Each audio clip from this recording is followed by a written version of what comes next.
नमस्कार विद्यार्थी मित्रांनो, मी अजय सुरवसे आपल्या सर्वांचे स्वागत आहे MCQ वाला मराठी या आपल्या एज्युकेशनल यूट्यूब चॅनलवरती। तर विद्यार्थी मित्रांनो, आज दिनांक 24 फेब्रुवारी 2024। तर आजच्या दिवसाचे जेवढे काही इम्पॉर्टंट चालू घडामोडी आहेत आणि त्याचबरोबर त्याच्याच रिलेटेड जो काही GS चा पोर्शन आहे तर तो देखील आज आपण डिस्कस करणार आहोत। तर व्हिडिओ हा शेवटपर्यंत नक्की पहा। तर व्हिडिओला सुरुवात करण्यापूर्वी जे कोणी विद्यार्थी मित्र चॅनलवरती नवीन असतील त्यांनी चॅनलला सबस्क्राईब करा आणि त्याचबरोबर बेल आयकॉनवरती क्लिक करा आणि ऑल नोटिफिकेशन सेट करा, म्हणजे चॅनलचे जे काही नवीन व्हिडिओ असतील त्याचे नोटिफिकेशन्स तुम्हाला मिळत जातील। तर डेली आपलं रोज सकाळी 7 वाजता करंट अफेअरचा व्हिडिओ अपलोड होत असतो, ते देखील तुम्ही पाहू शकाल। चला तर मग आपण आजच्या व्हिडिओला सुरुवात करूया।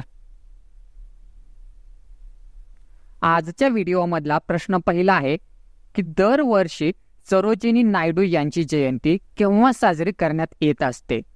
तर विद्यार्थी मित्रांनो, या प्रश्नाचं योग्य उत्तर आहे पर्याय क्रमांक ए, 13 फेब्रुवारी। तर दरवर्षी सरोजिनी नायडू यांची जयंती आपण 13 फेब्रुवारीला साजरी करत असतो। पाहूयात पुढचा प्रश्न, प्रश्न क्रमांक दुसरा, कोणत्या राज्य सरकारने घर घर रेशन योजना ही सुरू केलेली आहे?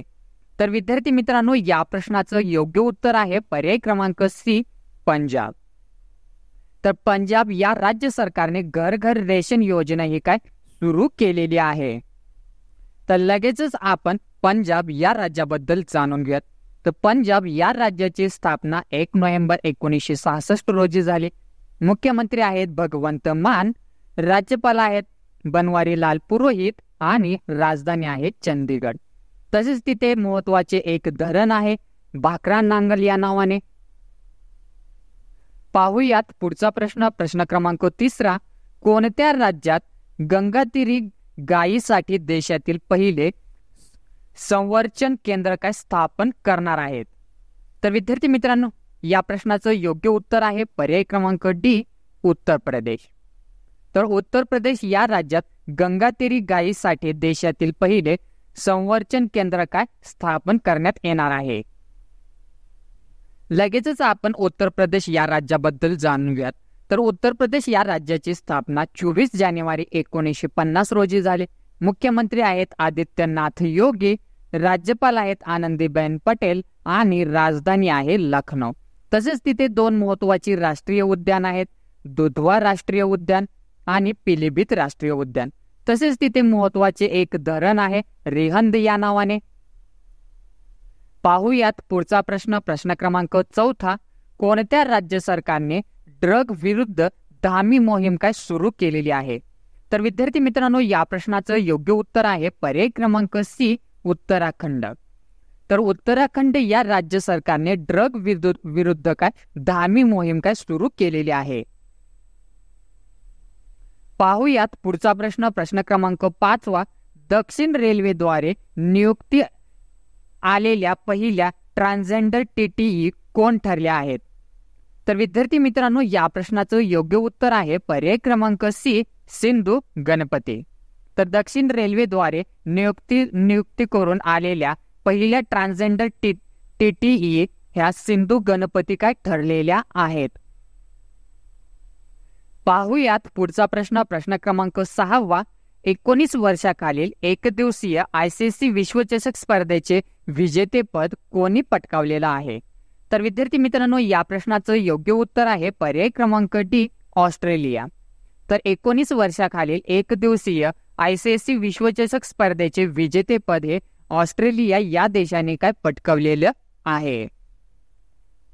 पाहूयात पुढचा प्रश्न, प्रश्न क्रमांक 7वा, लक्ष्मी नारायण आंतरराष्ट्रीय पुरस्काराने कोणाला सन्मानित करण्यात आलेला आहे? तर विद्यार्थी मित्रांनो, या प्रश्नाचं योग्य उत्तर आहे पर्याय क्रमांक बी, प्यारेलाल शर्मा। तर लक्ष्मी नारायण आंतरराष्ट्रीय पुरस्काराने प्यारेलाल शर्मा यांना सन्मानित करण्यात आलेला आहे। पाहूयात पुढचा प्रश्न, प्रश्न क्रमांक 8वा, जागतिक रेडिओ दिवस कधी साजरा केला जातो? तर विद्यार्थी मित्रांनो, या प्रश्नाचं योग्य उत्तर आहे पर्याय क्रमांक सी, 13 फेब्रुवारी। तर 13 फेब्रुवारीला जागतिक रेडिओ दिवस हा साजरा केला जातो। तर लगेचच आपण फेब्रुवारी महिन्यातील जे काही महत्त्वाचे दिवस आहेत तर त्याबद्दल जाणून घेऊयात. तर 1 फेब्रुवारीला भारतीय तटरक्षक दिवस म्हणून साजरा केला जात असतो. 2 फेब्रुवारीला जागतिक पाणथळ दिवस म्हणून साजरा केला जात असतो. 4 फेब्रुवारीला जागतिक कर्करोग दिवस म्हणून साजरा केला जात असतो.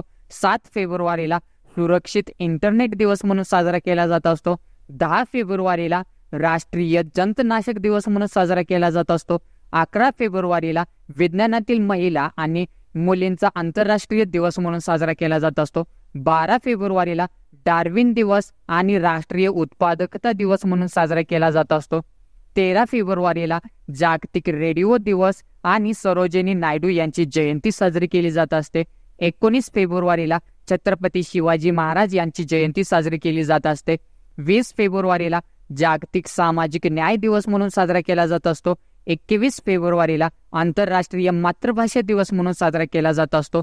24 फेब्रुवारीला केंद्रीय उत्पादक शुल्क दिवस म्हणून साजरा केला जात असतो.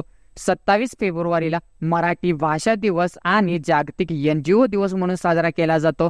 आणि 28 फेब्रुवारीला राष्ट्रीय विज्ञान दिवस आणि दुर्मिळ रोग दिवस म्हणून साजरा केला जात असतो. पाहूयात पुढचा प्रश्न. प्रश्न क्रमांक 9. भारताचे पहिले CDS दिवंगत जनरल रावत यांच्या पुतळ्याचे काय अनावरण कोणत्या शहरात करण्यात आलेलं आहे? तर विद्यार्थी मित्रांनो, या प्रश्नाचं योग्य उत्तर आहे पर्याय क्रमांक B, डेहराडून. तर भारताचे पहिले CDS दिवंगत जनरल रावत यांच्या पुतळ्याचे अनावरण हे डेहराडून या शहरात काय करण्यात आलेलं आहे. पाहूयात पुढचा प्रश्न. प्रश्न क्रमांक 10 आणि या व्हिडिओमधला शेवटचा प्रश्न. तर कोणत्या देशाने AI जनरेटेड रोबोकॉलरवर प्रतिबंध काय लावला आहे? तर विद्यार्थी मित्रांनो, या प्रश्नाचं योग्य उत्तर आहे पर्याय क्रमांक B, अमेरिका. तर अमेरिका या देशाने AI जनरेटेड रोबोकॉलरवर प्रतिबंध काय लावलेला आहे. तर लगेचच आपण अमेरिका या देशाबद्दल जाणून घेऊयात. तर अमेरिका या देशाचे राष्ट्रप्रमुख आहेत जोसेफ बायडेन. राजधानी आहे वॉशिंग्टन आणि तेथील चलन आहे अमेरिकन डॉलर. तर विद्यार्थी मित्रांनो, अशाच प्रकारे दररोजच्या चालू घडामोडी पाहण्यासाठी MCQ वाला मराठी या आपल्या एज्युकेशनल यूट्यूब चॅनलला सबस्क्राईब करा आणि त्याचबरोबर व्हिडिओ आवडला असेल तर व्हिडिओला एक लाईक करा आणि तुमचे जे काही मित्रमैत्रीण असतील त्यांना पण हा व्हिडिओ शेअर करा. जर तुम्हाला काय मला सुचवायचं असेल तर बिंदासपणे मला कमेंट बॉक्समध्ये कमेंट करून सांगू शकता. तर ठीक आहे, उद्या भेटू आपण सकाळी 7 वाजता. तोपर्यंत धन्यवाद. जय हिंद, जय महाराष्ट्र.